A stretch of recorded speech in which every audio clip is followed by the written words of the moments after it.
আজ আপনি বলছেন আপনি সংস্কার করবেন। কিসের সংস্কার? এনসিপি কে ক্ষমতায় আনার সংস্কার? আপনি পদত্যাগ করতে যান, সেই জিনিস আমাদের জানতে হবে এনসিপির নেতা নাহিদের কাছ থেকে। এটা আমাদের জন্য লজ্জাকর ব্যাপার।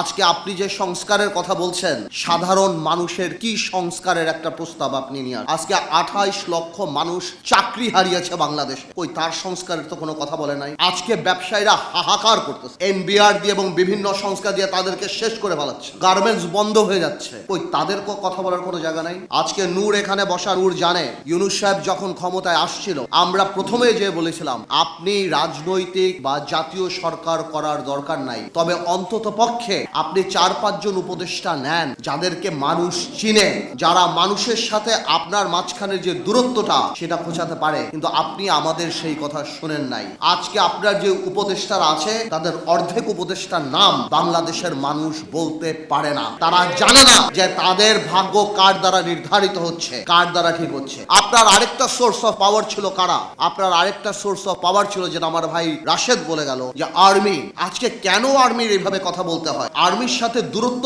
কে সৃষ্টি করেছে? রাজনৈতিক দলের সাথে দূরত্ব কে সৃষ্টি করেছে? আজকে অনেকে আমাকে জিজ্ঞেস করে, পার্থ ভাই আপনারা ডিসেম্বরে নির্বাচন চান না? ডিসেম্বরের কথা তো আমরা বলি নাই, আপনি বলেছেন ইউনূস সাহেব জাতির সামনে ডিসেম্বরের কথা। আমরা বলেছি আপনারা সেই ওয়াদা আপনি রাখেন, আমাদের মুখ থেকে ডিসেম্বরের কথা আসে নাই। আজকে করিডোরের কথা শুনে কনফিউশন কে ক্রিয়েট করেছে? আমরা তো কনফিউশন ক্রিয়েট করি নাই। এই করিডোরের ইস্যু ইউনূস সাহেব আপনি নিয়ে আসছেন। আজকে কষ্ট লাগে, আজকে কষ্ট লাগে। আপনার প্রেস সচিব বলে নির্বাচন কবে? জানুয়ারিতে হতে পারে, ফেব্রুয়ারিতে হতে পারে, মার্চে হতে পারে, এপ্রিলে হতে পারে। এটা কোনো ধরনের কথা? আপনি জাতিকে কি একটা লটারির মধ্যে ফেলে দিবেন? যে আজকে আপনার আপনি বলছেন আপনি সংস্কার করবেন। কিসের সংস্কার? এনসিপি কে ক্ষমতায় আনার সংস্কার, এনসিপি কে ভালো করার সংস্কার। দেখুন, এনসিপির প্রতি আমাদের দুর্বলতা আছে। এই যে বৈষম্য বিরোধী ছাত্র আন্দোলন, এদের প্রতি আমাদের দুর্বলতা আছে। আমি ব্যক্তিগতভাবে চাই যদি এত বড় একটা সংসদ সামনে আসবে, তারা যদি ঠিক করে পলিটিক্স করে সামনে আসতে পারে, I'll be more then happy. আমি শিওর আমার এখানে যারা বয়স আছে তারা হবে। কিন্তু তারা যে প্রথম থেকে প্রত্যেকটা রাজনৈতিক দলকে আক্রমণের মুখে রেখেছে। এই যে একটা কথা তারা বলে যে বিএনপি আওয়ামী লীগ মুদ্রার এপিটার ওপিট, আমরা আর আওয়ামী লীগরা বা অন্যান্য দলরা আমরা নাকি মুদ্রার এপিটার ওপিট। ওনারা কোন কারণে এই কথা বলে? আজকে কি বিএনপি বাংলাদেশে 1400 লোক হত্যা করেছে? বিএনপি কি লক্ষ কোটি টাকা পাচার করেছে?